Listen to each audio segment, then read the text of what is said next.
我是娱乐圈臭名昭著的拜金女，在网友们心中，我成为了豪门的生育机器，被迫和婆婆参加一档综艺节目。原本以为又是一次黑出天际的体验，没想到因为婆婆霸道护儿媳妇的行为圈粉无数。老公，我的错。婆婆，外面有狐狸精勾搭你，还造谣你跟婉婉离婚了，你这么久了都不澄清，真想留着过你啊！耶，来了，快来看豪门婆婆怒对拜金女。温婉怎么敢来参加这种综艺？是谁给她的勇气？你们还记得温婉和林耀大婚那天，她婆婆当场扇她的一巴掌吗？老爽了，对付拜金女就应该这样。温婉的婆婆讨厌她人尽皆知，可以想象到温婉被刁难的场景了。弹幕在疯狂滚动，我其实也没有想到，对我无比讨厌的婆婆居然会同意陪我来这档综艺。1年前，我只是个普普通通在剧组里摸爬滚打的小演员，与豪门扯不上半点关系。在一次酒会上，林氏集团继承人林耀去对着我当众求婚，温婉，嫁给我。灯影晃动，在所有人眼中多金冷酷，从无绯闻的林耀半跪在地上，对我柔声细语。所有人在起哄，加上每一次我的活动上，都有林耀期盼欣喜的身影。我们也早就开始私下交往，只是我没有想到他会以这样的方式求婚。漫天气球和音乐，还有无数人喊着嫁给他，嫁给他。就这样，我与林耀很快就在第2天领证结婚。结果婚礼的那天，从国外赶回的婆婆当着所有媒体、各界名流的面，狠狠地扇了我一个耳光。有我在，你一辈子都不可能踏进林家的门。婆婆认为是我贪慕虚荣，为了加入豪门主动勾引她儿子，一直不愿意接纳我。我也一直住在林耀买的新房里。原本我已经做好了婆婆拒绝我的准备，但没想到婆婆却直接笑眯眯地同意了。我现在别无他求，只希望婆婆在节目上可以稍稍嘴下留情。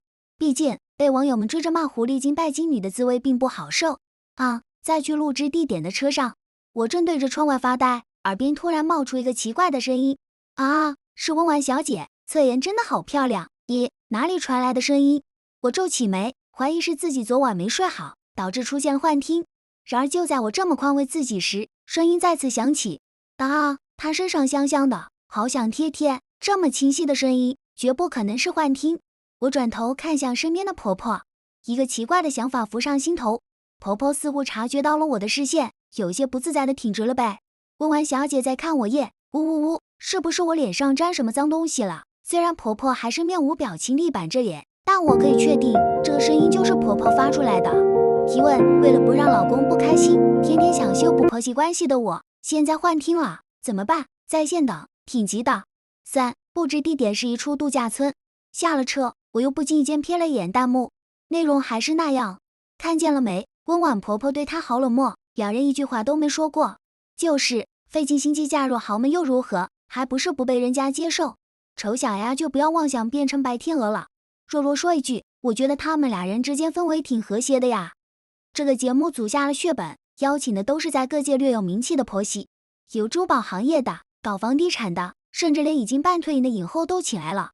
林夫人，一位戴墨镜的富太太进门就兴冲冲来到婆婆面前，亲切地打着招呼。好久没有出来喝下午茶了，最近过得怎么样呀？婆婆闪身却躲开对方的怀抱，整个人拘谨又无措。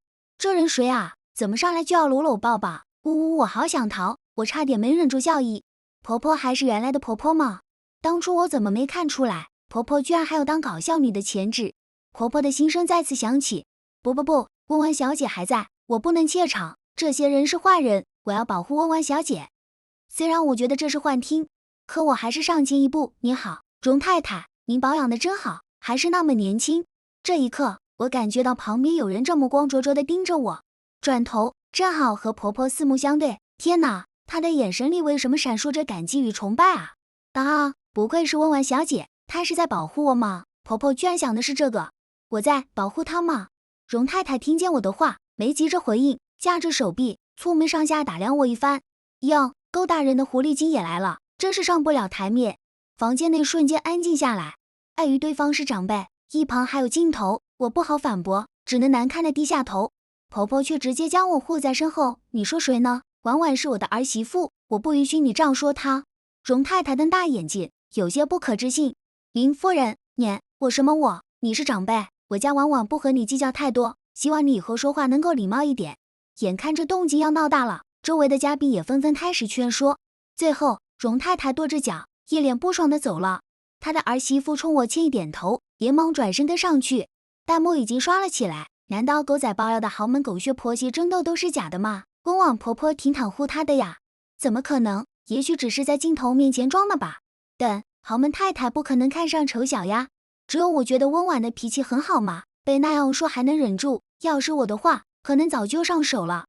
我扭头看向婆婆，谢谢您。婆婆冲我抬了抬下巴，放心，妈妈护着你。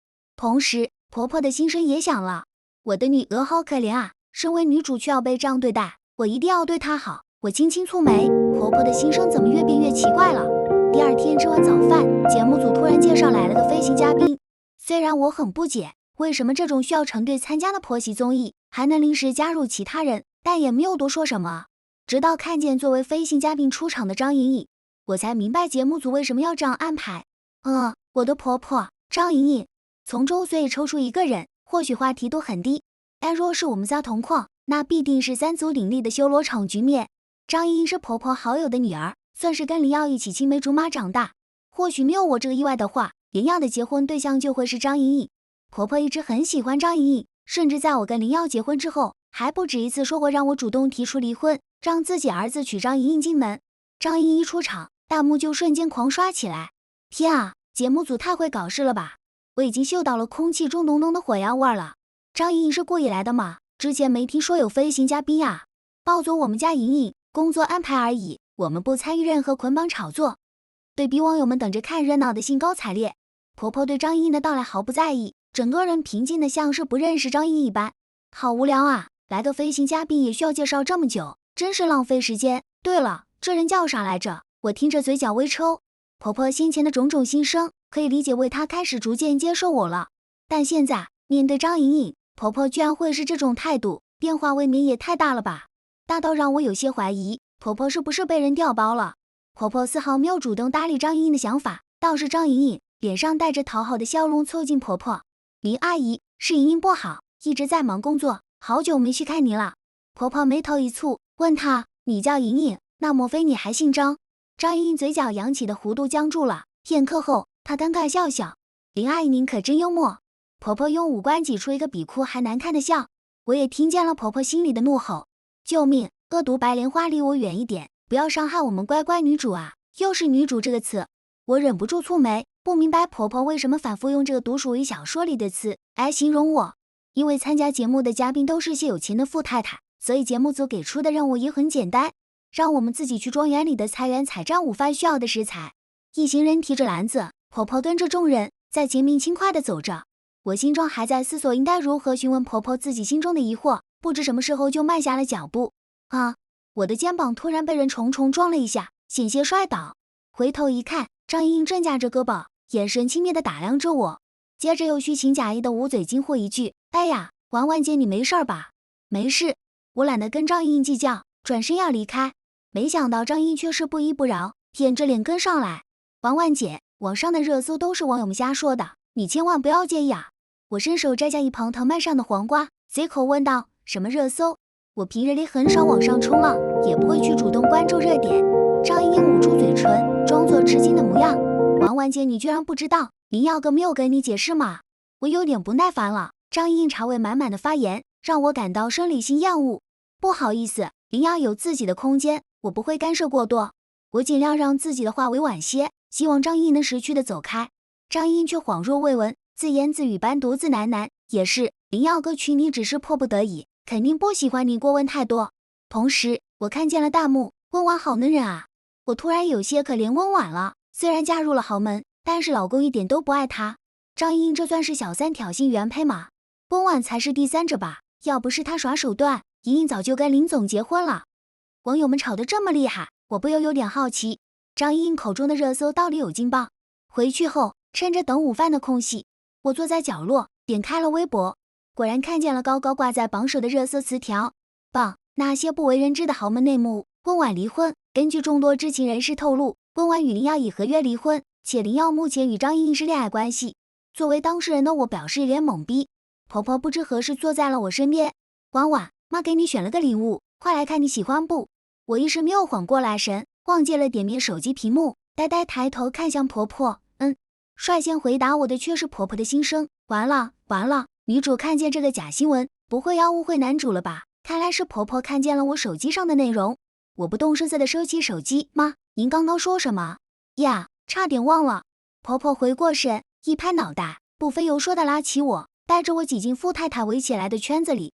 陈夫人，来，让我儿媳妇看看照片。陈夫人嘴角带着温和的笑意，把手中的杂志递给我。我礼貌接下，还未细看，婆婆就兴奋地指着一张图片。婉婉，你看这个粉钻，我第一眼就看中了，你皮肤白，戴上肯定好看。上面是一枚精致闪耀、镶嵌着粉钻的戒指，一看就价值不菲。我有些不确定地问道：妈，您这是要买来送我？婆婆点点头，对啊，我儿媳妇漂亮，自然要配漂亮的饰品呀。当个有钱人就是爽，想买什么买什么，我要好好宠着我家女儿。此时弹幕飘过，这可是价值1套房的粉钻啊，说送就送。呜呜呜，神仙婆婆，谁再敢说温婉婆媳关系不好，我跟谁急？有这样的婆婆，感觉老公都不重要了。会不会是骗人的啊？之前不是有人爆料温婉婆婆很讨厌她吗？林太太这种地位的人，怎么可能在镜头前说假话呢？我还没从震惊中缓过神，就听见了张莹莹的声音。大家在说什么呢？马上要开饭了。在座的众人都是有一定地位的人，除去婆婆，张莹莹还明里暗里给不少人献过殷勤。大家先前是顾及我婆婆的面子，对张莹莹还算客气，但大半天下来，大家也看出了我婆婆也并不喜欢张莹莹，对她的态度就冷淡下来。张莹莹的问完之后，半晌都没有人答应她，爽死了，大家就应该都不理小白脸，谁让她瞎造谣，活该。我偏头对上了婆婆含笑的眼眸，忍不住也弯了弯嘴唇。我没看错吧？女儿对我笑了耶，我脸上的笑意更浓，微声道：妈，谢谢您。到了晚上，节目组要求嘉宾在镜头面前给家人打电话，并安排了一连串需要说出口的情话台词。我心中有些发怵，我其实并不擅长在别人面前展示自己和林耀的亲密关系。婉婉，发什么呆呢？快打电话呀！婆婆在一旁催促我，我这才拨出了林耀的号码。嘟嘟，拨号声响了许久，久到我以为要自动挂断时，对面接通了。我紧抿嘴唇，也不知道该说些什么。节目组安排的感人温情戏码，到了我这里却成了哑剧，真是急死人了。男女主怎么都不说话啊？面对婆婆在心里无声的催促，我率先开了口：喂，你还在忙吗？不忙。婆婆心声，好耶，女儿好棒，勇敢地踏出了第一步。按照节目组的要求，我没有告诉林耀现在是在录节目。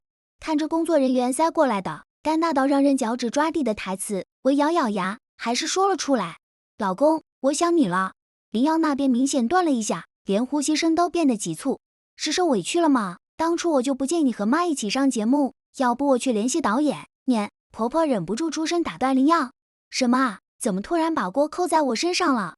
啊，你也在啊？哼，要不是我在，还不知道你要怎么冤枉我呢。婉婉是受了委屈，但不都是你的错吗？林耀问。我的错？外面有狐狸精勾搭你，还造谣你跟婉婉离婚了，你这么久了都不澄清，婉婉当然受委屈啊。婆婆心声，嗨，女主就爱强撑，受了委屈也不告状，要不是我，恐怕俩人还得误会一段时间。林耀下意识回复：网上造谣，我现在就让秘书去查查。我想开口劝林耀不必麻烦，但婆婆却拍拍我的手背，眉毛上扬，给了我一个别担心的眼神。对于婆婆的想法，我不置可否，默默听着。哇哦，这还是当初那个婆婆吗？居然还帮着温婉打抱不平。突然好羡慕温婉的豪门生活，帅老公宠着，富婆婆疼着，简直人生赢家啊！呜呜呜，婆婆送的大粉钻，我也想有。挂断电话后，婆婆心情大好，愉悦地哼着歌。我心里积压了好多问题想问婆婆，正要开口叫住她时，理智将我拉了回来。房间内还有摄像机，还是等等再说吧。回到自己房间，我看了一会不久后要拍的剧本，然后起身打算去洗漱休息。抬眼却看见面前的弹幕飞快地刷过，厉害了，这就是霸总速度吗？现实的娇妻文学，我爱了爱了。谁说温婉嫁入豪门的不幸的，快站出来被打脸！呜呜呜，拥有霸总老公，温婉也太幸福了吧！我不明所以地看着网友们的留言，完全不知道发生了什么。打开微博，热搜上面明晃晃挂着一连串的词条，林耀澄清，羡慕温婉，霸总的深情表白。突然，我的手机响了一下，是林耀发来的消息。我猛在了原地，半晌，我才点开对话框。网上的假新闻我已经让秘书去处理了，我保证不会再发生类似的情况。林耀的话让我心间一颤，就算婆婆当初那么讨厌我，我也还是义无反顾，冒着被全网嘲讽的风险嫁给了林耀。她对我真的很好很好。记得有一次我在外省拍戏，意外摔下威压，小腿骨折。林耀不知从哪里得到了消息，硬是连夜坐飞机来到医院陪着我。但是他工作忙，有时候连着好几天都睡不了一个好觉，所以就像张英雇水军黑我这种小事，我便不愿意麻烦他。不出所料，在得知后的第一时间，林耀就出手摆平了这件事，心头泛起一阵暖意。我笑笑给林耀回了一句晚安，老公。也许是节目组认为嘉宾太过安逸了，没什么吸引人的热点，于是第二天的午饭干脆交给了我们自己应付。只是大家都是富家太太，家里有保姆阿姨负责做饭，厨艺是一个再一个的差劲。第一次见面嚣张跋扈的容太太更是差点将厨房炸了。我环视了一圈，看着连菜刀都不会使用的众人，暗自叹息，看来这里只有我一个人会做饭了。于是我撸起袖子，系好围裙，开始干活。我正在厨房里收拾食材时，张莹一手拿橘子进来了。温婉姐，这次多亏了你啊，要不然我们可都要挨饿了。我懒得搭理张莹莹的挑衅，自顾自的切菜。哼，温婉姐，你干活的手法还挺熟练，没嫁给林耀哥之前，恐怕是天天干活吧？我对张莹莹说的话无感，我原本就是个普通人，没必要对自己的过去遮遮掩掩。但是张莹莹喋喋不休的话真的让人有点心烦，我不太想再忍耐下去。张莹莹，你有空跟我在这里说闲话，还不如去仔细琢磨一下你的演技，要不然演一部扑一部，就不会有导演再来找你拍戏了。哼！张莹莹发出一声不屑的嗤笑，随后说出的话更是不过脑子。温婉，你以为谁都跟你一样啊？连演个角色都需要去求人家？我告诉你，只要我想，就会有无数剧本供我挑选。虽然张莹莹说的是事实，大家也都心知肚明，但敢在镜头前这样毫不掩饰的说出来的，只有张莹莹这个蠢货。守在直播里的网友们瞬间被张莹莹激起了怒火。张莹莹的话成功让我有了求富心理，原来穷人求不来的机会，在有钱人的眼里根本不值一提啊！怪不得张莹莹的眼界拉的一批，但每次都能接到大制作的剧本，果然是资本大过天啊！温婉她还是小透明时，为了争取一个机会，宁愿在冷水里跑8个小时，她是靠自己一步一步走上来的，才没有依附于豪门呢。有钱人又怎样？有钱人就能看不起努力的人了。张英对网友们的话一无所知，或者说他根本就不在乎。他最想做的事，无非就是找我麻烦罢了。然而无论他怎么说，我都始终心平气和，不愿去争辩一句。在看到我做出来的丰盛午餐后，富太太们忍不住纷纷夸奖起来。这么大一桌子菜，太厉害了！做饭这么好吃，难怪林太太喜欢婉婉呢。好羡慕林太太有这么好的儿媳妇啊！原本其乐融融的氛围，张英却非要跳出来破坏。这个虾仁有点咸呀，吃盐多了对身体不好，婉婉你以后要多注意些。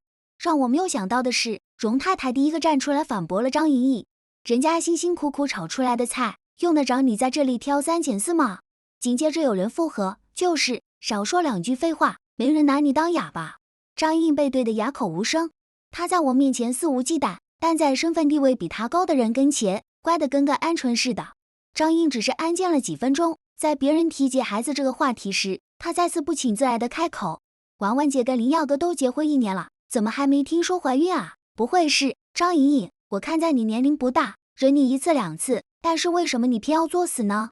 婆婆狠狠一摔筷子，我儿子从来没有说过他喜欢你，一直是你在造谣生事，昨晚被打脸后还不知悔改，现在又想刁难我的儿媳妇，我告诉你，门都没有。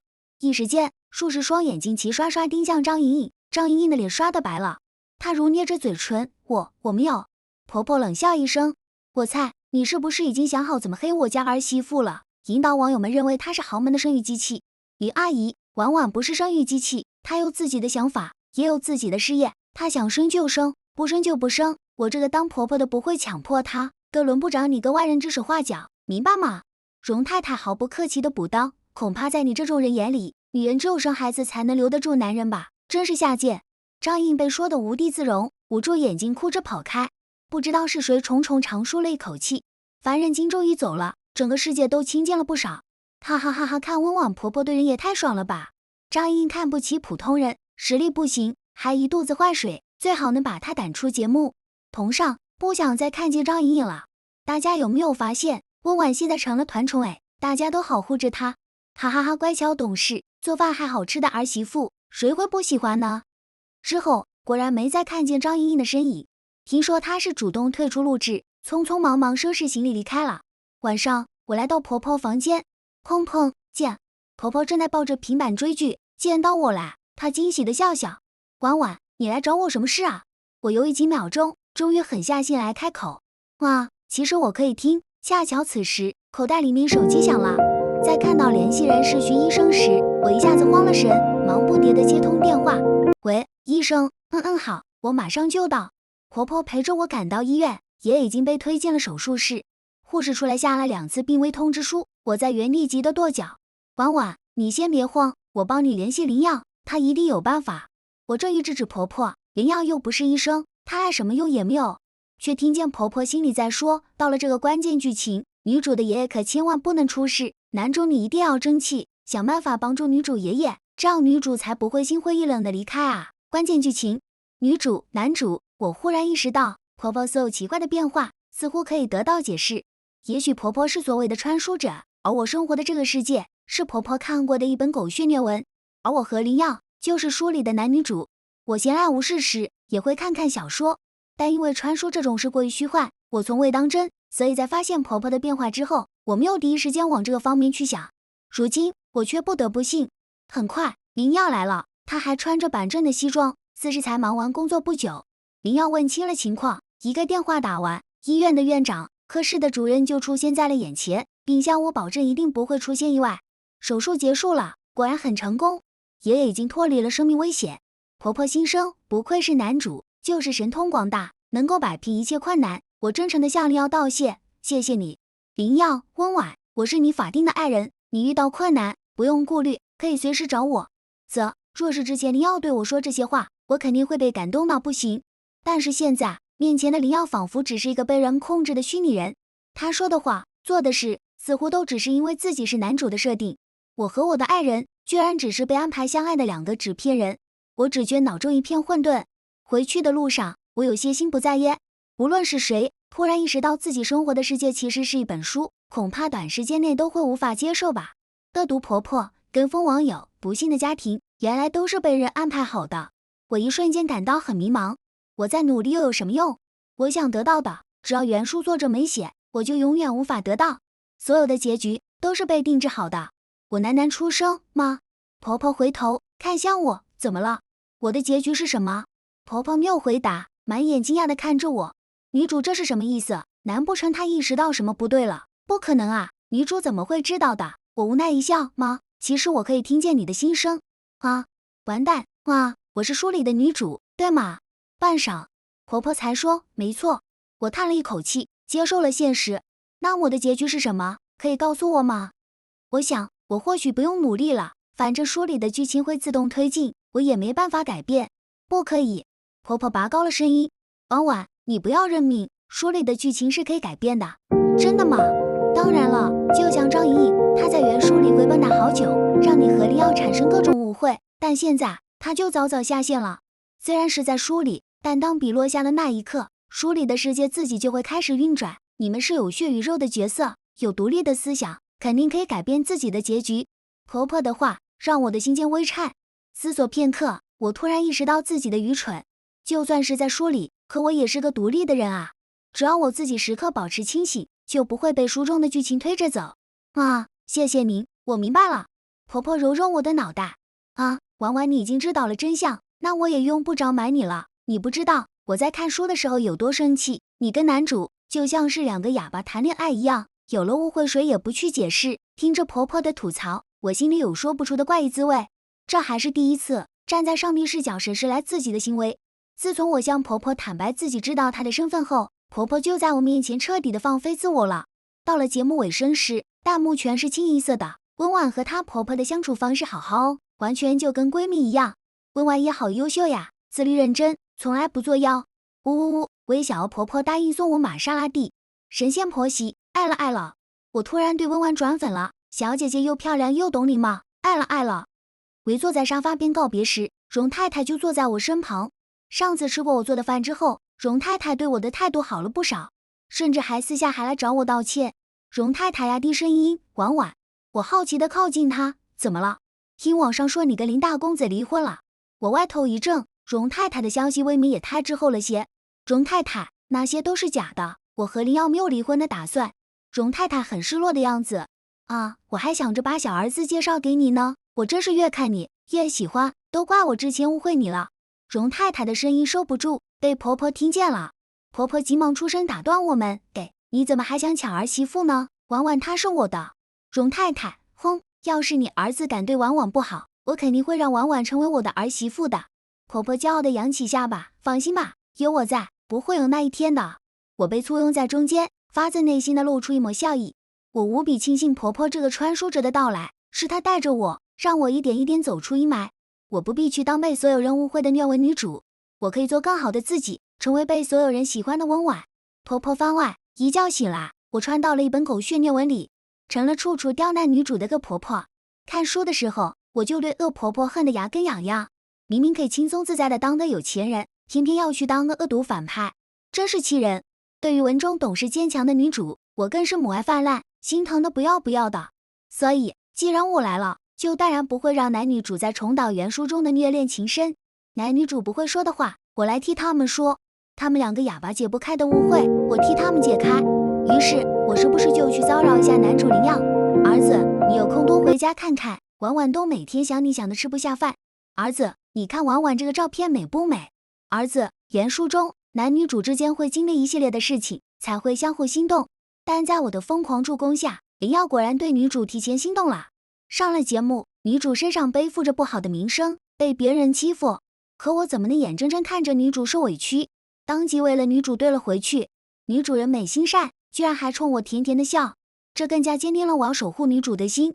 后来小白莲登场，我故意在打电话的时给男主告状，让男主霸气守护女主。我真聪明，但是怎么没人告诉过我，女主可以听见我的心声啊？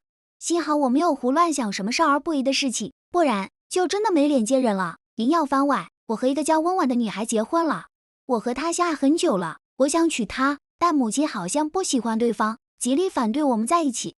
我努力想缓和他们之间的关系，但是结婚后，公司的事情突然多了起来，我是在分身乏术。温婉也很懂事，从来没有向我抱怨过母亲欺负她的事。我想着，等我忙完这段时间，再好好补偿温婉，和她培养感情。不知从什么时候起，我妈开始时不时给我发关于温婉的消息，有时候是夸她的话，有时候是一张漂亮的自拍，更是在节目上向我为温婉打抱不平。难道婆婆已经接受了温婉？我不由感到开心。但听说网上有人诋毁造谣我和温婉，我第一时间就联系助理，并且亲自发了声明，我的爱人尤其也只有温婉一个。得知温婉的爷爷在医院做手术，我也是找了最好的医生，救回了温婉爷爷。可是温婉却对我说了一句谢谢。突然，我们感觉我们之间多了无形的疏离感。我不知道原因，或许我应该在温婉录完这个节目后，多花时间陪陪他们，